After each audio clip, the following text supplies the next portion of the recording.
Oy, oy, oy, wag mo muna i-scroll yan. Naririto ka na nga rin lamang ay pakinggan mo muna ito. Kasi baka itong mga sasabihin ko sa iyo ay mga dahilan kung bakit sa pagdating ng ilang mga buwan at mga taon ay nasisira na pala ang mga bato ninyo. Sabihin ko na rin ang ilang mga signs na nasisira na ang bato mo. Ready? Ito na. Ang ating mga bato ay kasama sa mga organs of biotransformation and elimination. Ibig sabihin sa madaling sabi, tumutulong yan para ma-detoxify ang ating mga katawan at maalis from our systems ang mga waste products, kaya napakahalaga na pangalagaan natin ito. At kung ginagawa mo ang mga ito, baka naman kinakailangan mo ng tigilan yan para maisalba mo pa ang kidneys mo. Una, kung umaabuso ka na sa painkillers, kung matatandaan ninyo o kung napapansin po ninyo kapag ka nagre-reseta ang inyong mga doktor ng painkillers, say for example, ibuprofen, merong sinasabi no kung kailan nyo lamang iinumin ang mga yan. For example, take 1 capsule every 6 hours. Ibig sabihin, every 6 hours lamang po ang inom. Huwag nyong gagawing every hour kung sa palagay ninyo ay hindi pa gumagana ang gamot ninyo.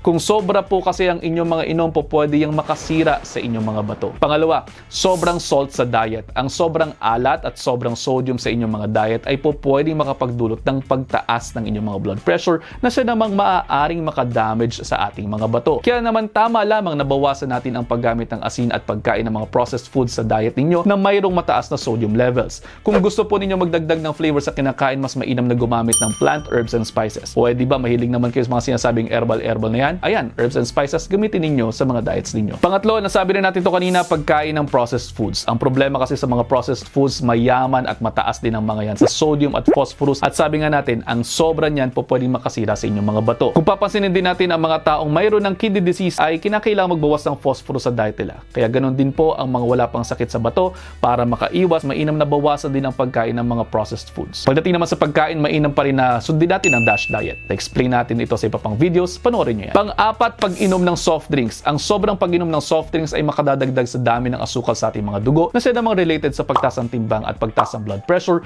not to mention syempre diabetes, at ang lahat ng yan po pwede magdulot ng kidney damage. Kaya naman iwasan po ninyo ang pag-inom ng soft drinks. Kung iinom lamang din kayo, mas mainam na mag-focus sa tubig. Panglima, sobrang alcohol sa diet. Ang tamang pag-inom lamang po ay hanggang 2 drinks per day sa mga lalaki at 1 drink per day lamang sa mga babae. Sinasabi sa mga pag-aaral na ang pag-inom ng alcohol araw-araw ng sobra-sobra sa inyong mga limitasyon, pati na rin samahan natin ng paninigarilyo, ay 5 beses o higit pang mas may tsansa kayong magkaroon ng problema sa bato kaysa naman sa mga taong hindi naninigarilyo at hindi uminom ng alak. Kaya naman kung may bisyo kayo, tigil-tigilan na ninyo, walang buting maidudulot yan sa mga buhay ninyo. Pang-anim, sobrang karne. Kapag ka sinabing sobra, pakinggan po ninyong maigi.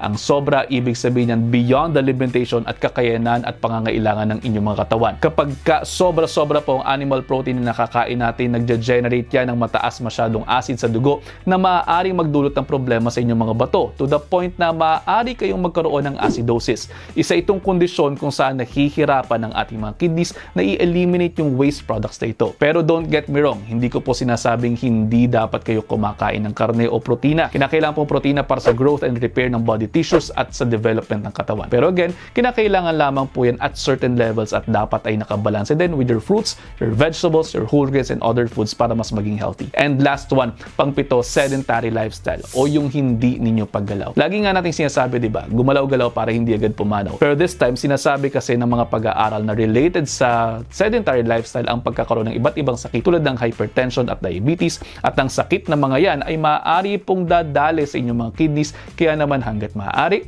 mag-ehersisyo 30 minutes to 45 minutes per day of moderate intensity lamang. Tandaan din na ang mga nabanggit dito ay mga guide lamang, pero para sa mga mas personalized na approach, magpatingin po kayo sa inyong mga nephrologist at inyong mga dietitian upang magabayan kayong maigi ng tama ng inyong mga kinakain, lalo na kung mayroon kayong mga pamamanas, hirap ng paghinga, madaling mapagod, sobrang pangangati, tumataas ang presyon, muscle cramps at iba pa. Dahil ang mga yan, although hindi naman lagi, ay po pwede pong magturo na nagkakaroon kayo ng sakit sa bato.